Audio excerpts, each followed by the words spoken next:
Hey everyone, and welcome back to my channel today, or if you're new, welcome. Today I'm going to be walking through with you guys on a step-by-step tutorial of how to put on the Dexcom G7. I have done quite a few videos about Omnipod 5 and how I put them on and the best placement, so I thought it would just be very fitting to do that with you guys as well for the Dexcom G7.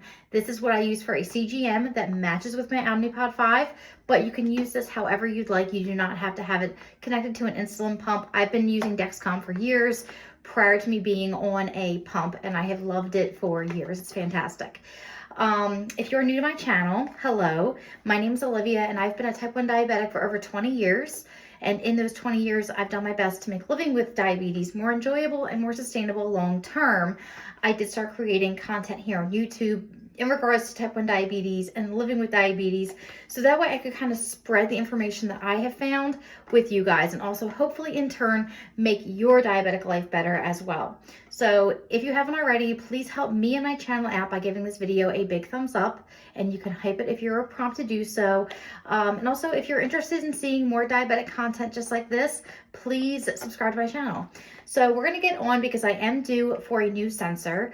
My sensor did expire, so I am ready to put a new one on. This sensor here lasts 10 days. I am aware they just came out with a 14-day sensor. However, I'm just still using the 10 days. I'm using up my supply, and then I will convert over to the 14-day. So that's what we're using today. So first thing comes first, I use my iPhone for my sensor. So right here,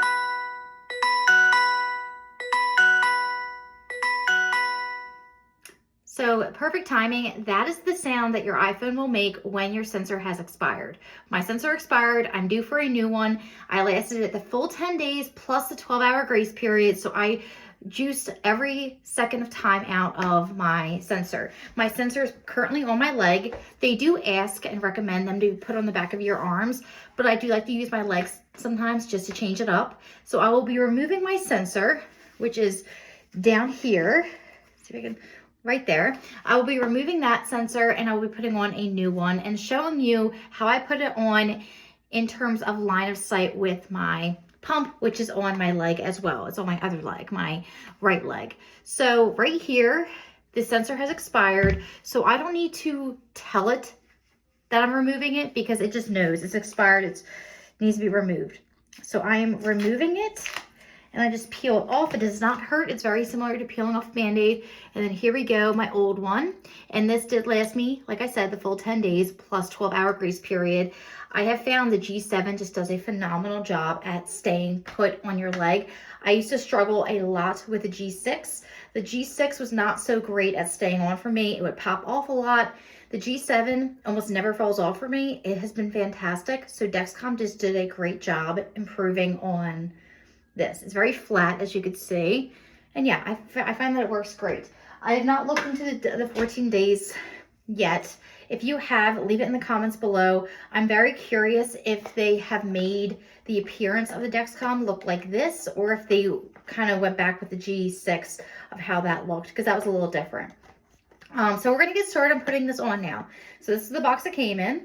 And right here on the side of the box, you will see all the information. If you do have any issues with this product, these are the numbers that the Dexcom support team are going to need if you do call them. But I do throw the box away because there is a way in the app to give them that information. So I'm going to open the box up and show you what comes in each Dexcom box. So unlike the G6, everything I need is in this box. I don't have to purchase a transmitter and a sensor. The transmitter and sensor is in this one pod. So I don't have to worry about that. I love that mainly because that means only one copay for me. So that's been great. It comes with this, which is all your information packet regarding Dexcom. So you can read through that if you'd like. And it also comes with this. This is an over patch to put on top of your CGM to make sure that it doesn't fall off. And like I said, this has worked wonders for me with the fact that it almost never falls off. So I'll put that to the side. And first things first, I want to put this puppy on. So I have it right here. This is what it looks like. And there's the button right there that you will end up pressing to put it into your skin. And on the app right here, I'm just going to click Start New Sensor. So it has 2 prompts here to set it up. You can do it with the camera mode, which is what I'm going to use today. It's very easy. All you do is scan the QR code that is right there, or you can hit can't scan, which I will show you, and you enter the sensor number, which can be found right here. So on here, it's 4264. It's the 4 digits up top. So that is how you would do that. But for me, I'm going to just literally scan it with my phone because I pay all this money for an iPhone. I might as well use the great technology that comes with it. And that's all I had to do. Now it's just prompting me to insert the sensor. So I already cleaned the back of my arm with an alcohol pad. That is something you should do to make sure that infections don't carry over and all of that good stuff when you're putting it on. So I'm going to twist this off, and this is what it looks like underneath. And this plastic part right here pushes up. So you're going to push this into your skin so that way the plastic is up and you're going to press that button. So like I told you, my pump is on this side. It's right here under my pants. So when I'm talking about line of sight with my pump, I need to make sure that my pump and my CGM will communicate with each other. So to do that, it needs to be in the same line of sight. So it needs to be on the same side of your body. So either the front side or on the same, you know, vertical side. So today I'm going to be putting it on my arm, on my back of my arm, and it should communicate between my leg and my arm. But if I wanted to, I could put this on my front leg or my front arm as well. I just need to make sure that it can communicate with my pump. My pump and my CGM do such a good job at working together, so I don't want to mess that connection up. So now all I'm going to do is put the sensor on. So right here, like I said, I did clean it. I'm going to press it down and click. And you heard the big click. You heard that means it's in.